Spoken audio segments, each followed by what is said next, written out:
هەڵبژاردننی نێچیروان بارزانی بە سەرۆکی هەرێمی کوردستان کارزانەوەی نێوخۆی و جیهانی لێکەوتەوە. سەرۆک و پاشا و باڵوێز و سەرکردەکانی کوردستان و عێراق و ناوچەکە و جیهان بە پەیوەندی تەلەفۆنی یاخود بە پەیامی نووسرا و پیرۆزباییان لە سەرۆکی نوێی هەرێمی کوردستان نێچیروان بارزانی کرد سەرنجدەخینە سەر پەیامەکان. لە واشنتنەوە دەست پێ دەکەین. مایک پۆمپیۆ وەزیری دەرەوەی ئەمریکا لە پەیوەندیکی تەلەفۆنیدا لەگەڵ نێچیروان بارزانی سەرۆکی نوێی هەرێمی کوردستان پیرۆزبایی لێ کرد و لە پەیوەندی تەلەفۆنیەکەدا جەخت کراوەتەوە لەسەر بەردەوامی پەیوەندیەکانی واشنتن لەگەڵ کوردستان و واروە عێراق لە هەموو بوارەکاندا.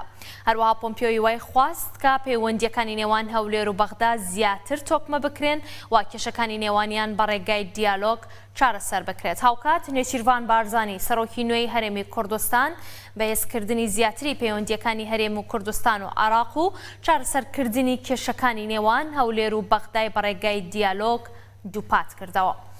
هەر لە واشنتنەوە جۆن بۆڵتن ڕاوێژکاری یاسایشی نیشتیمانی ئەمریکا پیرۆزبایی لە نێچیروان بارزانی کرد و ڕایگەیاند کە هەڵبژاردننی نێچیروان بارزانی هەنگاوێکی گرنگە بۆ حکوومەتی هەرێمی کوردستان کە هاوپەیمانێکی گرنگی ئەمریکایە لە ڕۆژهەڵاتی نێوەڕاست. بامانشەوە ئەندرۆپیک جێگری یاریدەدەری وەزیری دەرەوەی ئەمریکا لە پەیوەندیکی تەلەفۆنیدا لەگەڵ نێچیروان بارزانی سەرۆکی نوێی هەرێمی کوردستان پیرۆزبایی لێ کرد و تێیدا جەخت کراوەتەوە لەسەر بەردەوامی پەرەپێدانی پەیوەندیەکانی ئەمریکا و هەرێمی کوردستان. لە تورکیاشەوە ڕەجەب تەیب ئەردۆغان سەرۆکی تورکیا لە پەیوەندیکی تەلەفۆنیدا لەگەڵ نێچیروان بارزانی سەرۆکی نوێی هەرێمی کوردستان پیرۆزبایی لێ کرد و بەردەوامی پشتگیری تورکیای بۆ هەرێمی کوردستان و عێراق و نێچیروان بارزانی لە پێگەی تازەیدا دووپات کردەوە. سەرۆکی تورکیا سەرۆکی هەرێمی کوردستانی بانگهێشت کرد لە داهاتوودا سەردانی وڵاتەکە بکات بە مەبەستی لە نزیکەوە ئاڵوگۆڕکردنی بیرروڕا لەسەر بەرەو پێشبردننی زیاتری پەیوەندیەکانی نێوان هەردوولا. هەر لە تورکیا مۆلود چاوژۆغلۆ وەزیری دەرەوەی تورکیا بە ئامانشێوە لە پەیوەندیکی تەلەفۆنیدا پیرۆزبایی لە نێچیروان بارزانی سەرۆکی نوێی هەرێمی کوردستان کرد بە بۆنەی هەڵبژاردننی بە سەرۆکی هەرێمی کوردستان. لە بەریتانیا تێریزا مەی سەرۆکوەزیرانی وڵاتەکە پیرۆزبایی لە نێچیروان بارزانی کرد و ڕایگەیاند بەریتانیا بە پەرۆشەوە چاوەڕوانی بەهێزکردنی پەیوەندیەکانی لەگەڵ خەڵکی کوردستان دەکات. هەروەها جێرمی هانت وەزیری دەرەوەی بەریتانیا ڕایگەیاند کە بەریتانیا هەمیشە پەیوەندی نزیکی لەگەڵ هەرێمی کوردستان هەبووە. لەندەن پشتیوانی خۆی لە نێچیروان بارزانی سەرۆکی نوێی هەرێمی کوردستان دەکات و عێراق و ناوچەکە هیوادارەکە بتوانێت زیاتر ئاشتی لە ناوچەکە بەرقەرار بکات. لە ئێرانی دراوسێشەوە محەممەد جاواد زەریف وەزیری دەرەوەی ئێران لە پەیوەندیکی تەلەفۆنیدا لەگەڵ نێچیروان بارزانی ئاماژەی با گرنگی ڕۆڵی نێچیروان بارزانی کرد و هیوای خواست لە ماوەی سەرۆکایەتی نێچیروان بارزانیدا پەیوەندیەکانی هەرێمی کوردستان و عێراق لەگەڵ ئێران بەرەو پێشچوونی زیاتر بەخۆیەوە ببینێت.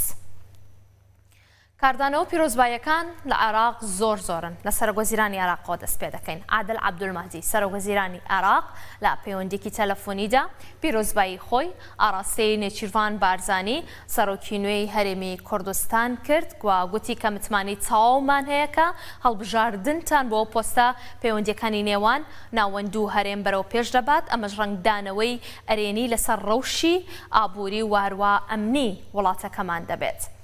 محەممەد حەکیم وەزیری دەرەوەی عێراق لە پەیوەندیکی تەلەفۆنیدا لەگەڵ نێچیروان بارزانی جەختی کردەوە لە بەرەو پێشبردننی زیاتری پەیوەندیەکانی نێوان هەرێمی کوردستان و عێراق و چارەسەرکردنی کێشەکان لە ڕێگای دیالۆگەوە. هاوکات نێچیروان بارزانی ئامادەی هەرێمی کوردستانی بۆ بەرەو پێشبردننی پەیوەندیەکان و چارەسەرکردنی کێشەکان نیشاندا. هەر لە عێراق دەمێنینەوە محەممەد حەلبوسی سەرۆکی پەرلەمانی عێراقیش لە پەیوەندیکی تەلەفۆنیدا پیرۆزبایی لە سەرۆکی نوێی هەرێمی کوردستان نێچیروان بارزانی کرد و گوتی کە متمانەی خۆی بە توانا و بۆچوونی نێچیروان بارزانی نیشاندا ڕایگەیاند کە دەبێتە هۆکارێک بۆ سەرکەوتنی لە ئەرکەکەی. حەیدەر عەبادی سەرۆکی هاوپەیمانی نەسر لە پەیامێکدا بۆ نێچیروان بارزانی سەرۆکی نوێی هەرێمی کوردستان گوتی هیوامان زۆرە بۆ بەردەوامی هاواهنگی لە هەموو بوارەکاندا. دەڵێت کە قۆناغی ڕابردوو هاواهەنگی گەورەی تێدا بوو و هەروەها کۆتاییەکەی سەرکەوتن بوو بەسەر داعشدا. عەمار حەکیم سەرۆکی ڕەوتی حیکمە ئەویش لە پەیوەندیەکی تەلەفۆنیدا پیرۆزبایی خۆی ئاراستەی سەرۆکی نوێی هەرێمی کوردستان نێچیروان بارزانی کرد و گوتی کە ڕۆڵێکی گرنگی دەبێت لە چارەسەرکردنی کێشەکان، کردنەوەی گرێکوێرەکان، واروەها ڕۆڵی تەواوی هەبووە لەوە هیوای خواست کە ئەو ئەرکە نوێی نێچیروان بارزانی ببێتە هۆکاری زیاتر بۆ ئەوەی کە کێشەکانی نێوان هەولێر و بەغدا بەڕێگای دیالۆگ و گفتوگۆ چارەسەر بکرێن. هەر لە عێراق ئوسامە نوجەیفی سەرۆکی هاوپەیمانی بڕیاری عێراقیش دەڵێت هیوای سەرکەوتن بۆ نێچیروان بارزانی سەرۆکی نوێی هەرێمی کوردستان دەخوازم و هیوای پێشکەوتنیش بۆ گەل و حکوومەتی کوردستان دەخوازم. نوری مالکی سەرۆکی هاوپەیمانی دەوڵەتی یاساش دەڵێت کە خوازیارین هەڵبژاردنتان بۆ سەرۆکی هەرێمی کوردستان هەنگاوێکی دیکە بێت لە ڕێگەی پەیوەندی باشی نێوان بەغدا و هەولێر. مالکی دەژڵێت کە هیوادارین هەڵبژاردنتان سەقامگیری و پەرەسەندنی گەلی کورد بەهێز بکات لە پاڵ برایانمان لە نەتەوە و پێکاتەکانی گەلی عێراق. لە وڵاتانی دراوسێەوە شاه عەبدوڵڵای دووەم شای شانشینی هاشمی ئۆردن پەیامێکی ناردووە. پەیامەکەی وەک خۆی دەخوێنمەوە. برای بەڕێز جەنابی نێچیروان بارزانی خوا بیپارێزێت. مای خۆشحاڵیە کە لەو پەڕی هەستی ڕاستگۆیانم بۆ پیرۆزباییکردن لە برای ئازیزم دەردەبڕن بۆ متمانەی کە لەلایەن پەرلەمانی هەرێمی کوردستانەوە با هەڵبژاردنتان بە سەرۆکی هەرێم پێتان بەخشراوە لەگەڵ دەربڕینی ئەو پەڕی هیواخوازی دڵسۆزانم بۆ سەرکەوتنتان لەم ئەرکەنوێدا جەخت لەسەر پەرۆشی ئوردن دەکەمەوە بۆ بەرەو پێشچوون واروەها هەنگاونان و پتەوکردنی پەیوەندی برایانەمان پێکەوە. نەتەوەی گرتوەکانیش خۆشحاڵە کە نێچیروان بارزانی بۆتە سەرۆکی هەرێمی کوردستان. فەرهان حەق جێگری گوتەبێژی سکرتێری گشتی نەتەوەی گرتوەکان دەڵێت کە نەتەوەی گرتوەکان لە ڕێگای یۆنامیەوە لە نزیکەوە کاری لەگەڵ حکوومەتی هەرێمی کوردستان دەکات.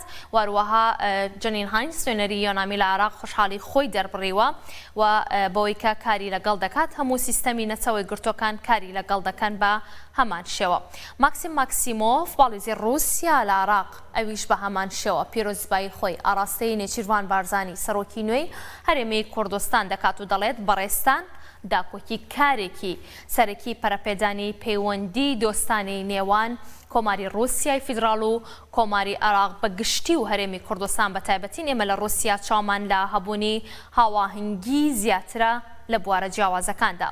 دەیڤد بانەرمان سەرۆکی لیژنەی پەیوەندیەکانی پەرلەمانی ئەوروپا لەگەڵ عێراق دەڵێت کە زۆر پیرۆزە لە سەرۆکی نوێ نێچیروان بارزانی و دەڵێ ئێمە سڵاو ڕێزمان هەیە و قوربانیدان و ئازایەتی هێزەکانی پێشمەرگا لە تێکشکاندنی داعش لەبیر ناکەین.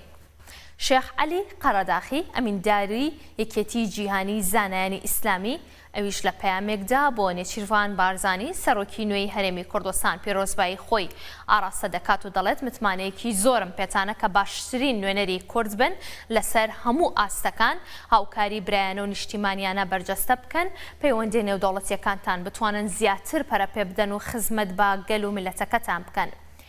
ئیمام تاشچار پەرلەمانتاری هەدەپا کە لە ڕێگەی تویتەرەوە ئەو پیرۆزبایی لە نێچیروان بارزانی سەرۆکی هەڵبژێردراوی هەرێمی کوردستان کردو هیوای خواستووە کە بتوانێت نێچیروان بارزانی کاری خۆی بە زۆر بەباشی بەڕێوە ببات و هەروەها بەرپرسیارەتێکی گرنگ وەک ئەو دەڵێت لە ئەستۆی نێچیروان بارزانیدایە.